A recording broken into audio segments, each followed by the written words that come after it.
Welcome to another episode of that CBD Girl podcast.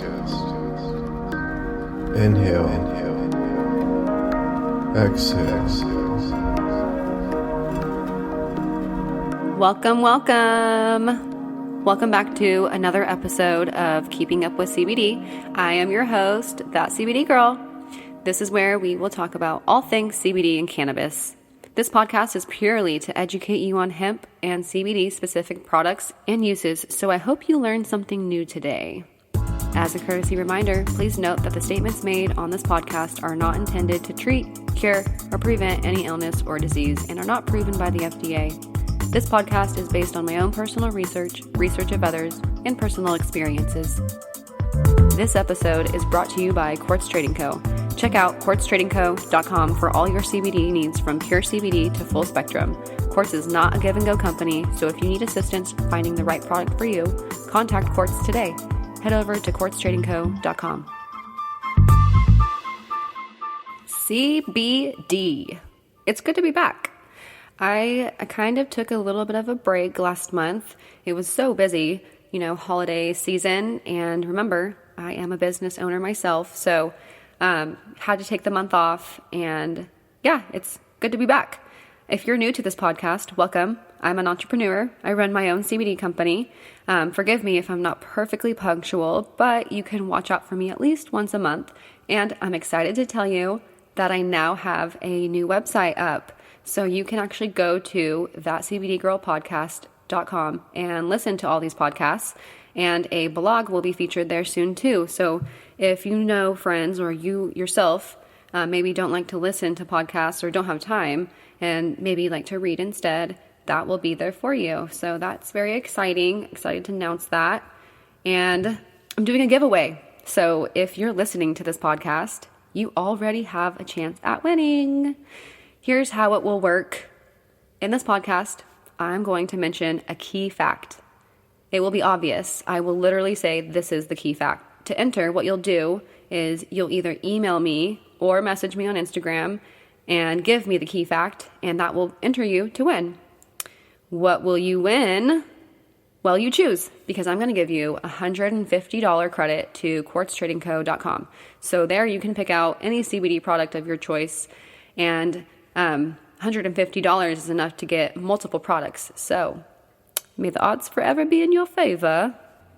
Winner will be announced January 28th on my Instagram, and I'll go ahead and send out an email. So listen out for that key fact. I'm going to talk about all things hemp and CBD per usual. Last podcast, I educated you guys on the different types of CBD, such as full spectrum, broad spectrum, and pure CBD.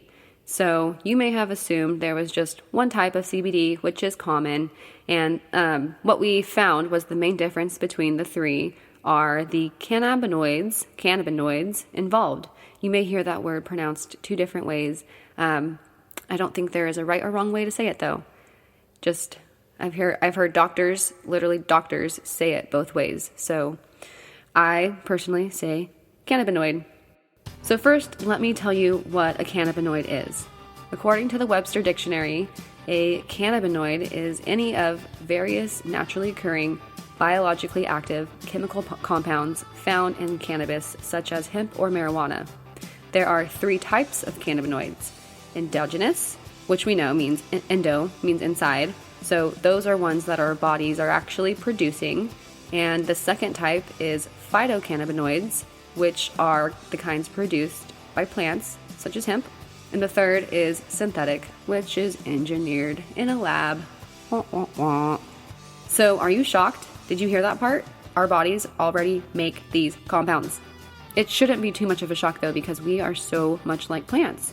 We need water, nutrients, sunshine, all of that to produce energy. The cannabinoids, they act as what is called a neuromodulator. And what that does is help us regulate all of the physiological systems in our body, such as our digestive system, our nervous system, immune, muscular, literally all of them. And that is why we CBD people tell you CBD helps maintain homeostasis. We all want homeostasis. And just as a reminder, for those of you who may not know what that is our body's ability to be balanced during environmental changes. So, for example, our body's maintaining a degree of 98.6. So that would be an example of maintaining homeostasis. If you were shocked to hear that our body makes cannabinoids, guess what? Our body actually even contains an entire system with receptors to take in these cannabinoids. That's called the endocannabinoid system. This is not information they teach us in school, people. That is for sure. But believe it or not, this system has been in our body the entire time and actually traced back to over 600 million years. They found that all vertebrate species have this system, have these receptors. And it's crazy that we're just now finding out about it now. But I guess nothing is too crazy these days, am I right? What is cool is as long as the world doesn't end anytime soon, we are on the brink of some major breakthroughs as we learn about these cannabinoids, cannabis, and how they affect the body. There are over 113 cannabinoids found in the hemp plant alone. And not to come off crazy, there are actually cannabinoids found in all kinds of plants, even fruit skins. Yeah, fruit skins, like oranges. Hemp and marijuana have found to be the most abundant and popular cannabinoids, so that is why we get them there. But let's get down to the nitty-gritty and talk about the cannabinoids themselves. If you're listening to this podcast, it's because you already know about the most popular cannabinoid, cannabidiol, aka CBD. I must forewarn you, I am no scientist, and I know that you're not either, so I'm not going to sit here and review 113 cannabinoids, because that would bore you. And I don't even know if we know about all 113 cannabinoids. I personally do not. There are a few, though, that I think you should know about, and I'm going to tell you why, in a way that we can all understand. So, the major two cannabinoids that everybody knows about are CBD and THC. Why are we talking about cannabinoids? Well, because they all have their own benefits, and I think it's important for you guys to know what these benefits are. So first off, CBD, cannabidiol, and if you've listened to any of my podcasts, you've probably heard me remind you that this is one single cannabinoid. Cannabidiol, or CBD, has been known to be the most abundant cannabinoid for its anti-inflammatory properties and for its ability to reduce seizures and anxiety. CBD is found in high amounts in the hemp plant and low amounts in the marijuana plant. CBD has shown to have many benefits, however, does work best when it's combined with the other cannabinoids. It's extracted in a lab and made into an isolated powder. It is a white powder, as I've explained before, and you can purchase CBD as is or most commonly infused into a product such as a tincture, topical, or gummy. CBD is only one cannabinoid, so you can find it alone, or it can be combined in products with other cannabinoids. That would be labeled as a full or broad spectrum product.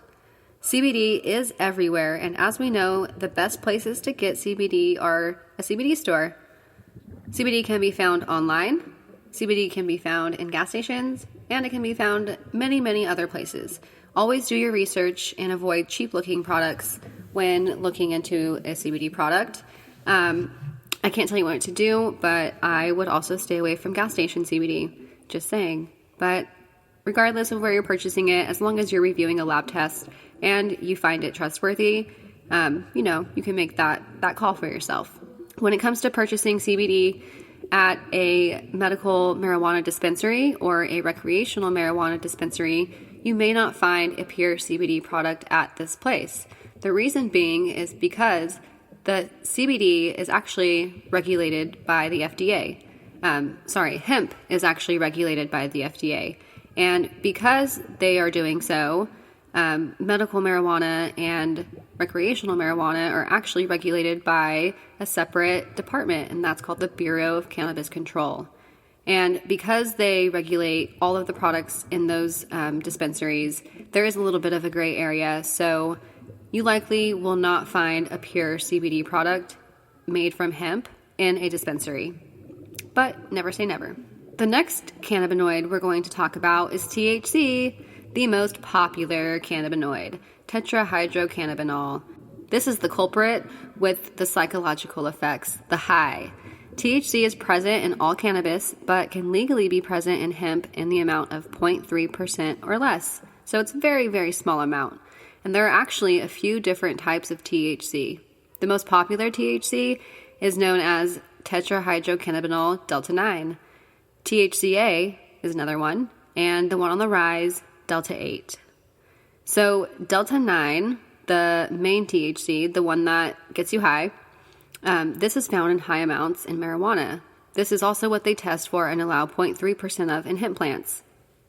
It has actually been used for medical purposes for thousands of years, but only recently are we actually starting to research it on the effectiveness in the body. The FDA has recently approved a synthetic version of THC to treat nausea in cancer patients. So if they're making a synthetic version, I think it's safe to say that it's working. If you're looking to get a THC product, a Delta 9 product, you will find this at a licensed medical or recreational dispensary, depending on the state you live in. In California, they are legal in most counties, and if you're using it for medicinal purposes, I highly recommend that you get a medical card, because you can avoid all those nasty taxes if you have your medical card. So that's pretty cool. THC is not just used for nausea. It is used for pain. People use it for anxiety. People use it for sleep. People use it for mental health. People have found THC to be helpful for a big variety of things. The next form of THC that I want to tell you about is THCA. This one has been around for a couple of years that I've kind of seen it being talked about, but the cool part about cannabinoids is they are converting depending on their environmental changes, and THCA is one of those. So they don't always start out as THC or CBD. They may start out as a completely other cannabinoid, but when you do something to it, like heat, or maybe it cures a different way, it can actually convert into a different cannabinoid. And THCA is actually found in live cannabis. So what that means is it's found in the buds, the flowers, before anything is done to it. And what happens is when a THCA actually converts into THC through heat. It's not psychoactive. You may have heard of the term decarboxylate. Well, that means that once it's heated,